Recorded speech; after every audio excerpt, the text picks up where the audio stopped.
দুনিয়ার মুসলমান, হেদায়েত দেওয়ার মালিক আমার আল্লাহ। হেদায়েত দেওয়ার মালিক কে? হেদায়েত দেওয়ার মালিক হলো আমার আল্লাহ, আমার আল্লাহ পাক রব্বুল আলামিন। যাকে চাই তাকে হেদায়েত দেয়। কথা কি বুঝতে পারছেন? আমার আল্লাহ পাক রব্বুল আলামিন যাকে চাই তাকে হেদায়েত দেয়। আল্লাহ রব্বুল আলামিন মানুষকে অনেক সুযোগ দেয়। এই গোলাম ফিরে আয়, কি কর? এই আল্লাহর গোলাম, দুনিয়াটা কিছুই না রে বাবা। আমার আল্লাহ রব্বুল আলামিন তোমাকে অনেক সময় দিয়েছেন। ফিরে আয়, ফিরে আয়, ফিরে আয়, আমি আল্লাহর কাছে ফিরে আয়। ওরে জহর কাজা করছো, আল্লাহ বলে ওরে ফিরিস্তারা গুনাহ লেখিস না, জহর আসরে আসবে।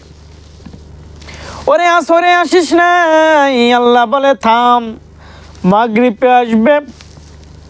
মাগরিবে খবর নাই। এক পর্যায়ে যখন ফজর পর্যন্ত নামাজ পড়লি না, এই গোলাম তোর মতন নিমক-হারাম কে আছে? কথা কয় না। তোর মতন নিমক-হারাম আর কে আছে?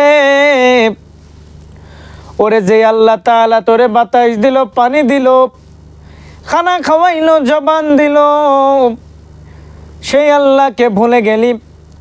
তুমি কি জানো না আল্লাহর কদমে সিজদা দেওয়া কত মজা, কত মজা। আমার আল্লাহর সাথে সাক্ষাৎ হয়, আল্লাহ পাকের সাথে মহাব্বত সৃষ্টি হয়, আল্লাহর সাথে ভালোবাসা সৃষ্টি হয়। ওই তুমি কি জানো না আমার আল্লাহ পাক রব্বুল আলামিন তোরে কত মায়া করে, মহাব্বত করে। আল্লাহর গোলাম, গুনাহ করতে করতে করতে করতে পাহাড় পর্যন্ত গুনাহ করছো। তোমার গুনার খাতাগুলো যদি তোমার সন্তান জানতো, বিবি জানতো, মা জানতো, বাবা জানতো, সন্তান বাবার পরিচয় দিত না,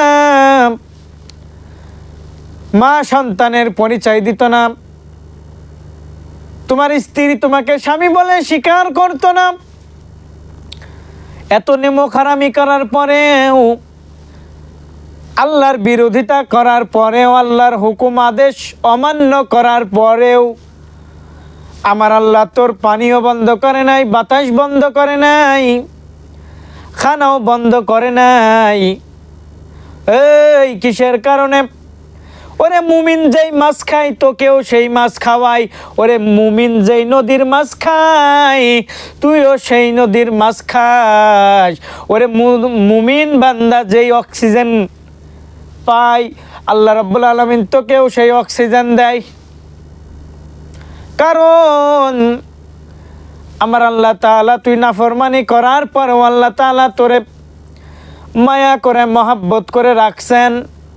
আমার আল্লাহর মায়ার মহাব্বত যদি তোর অন্তরে না থাকে, কসম এক সেকেন্ড বাঁচার ক্ষমতা তোর নাই। তোমার মতন কত বড় বড় বড় বড় পাওয়ারওয়ালা, বাদশাওয়ালা, ক্ষমতাওয়ালা আমার আল্লাহ তাআলা ধ্বংস করে দিয়েছেন।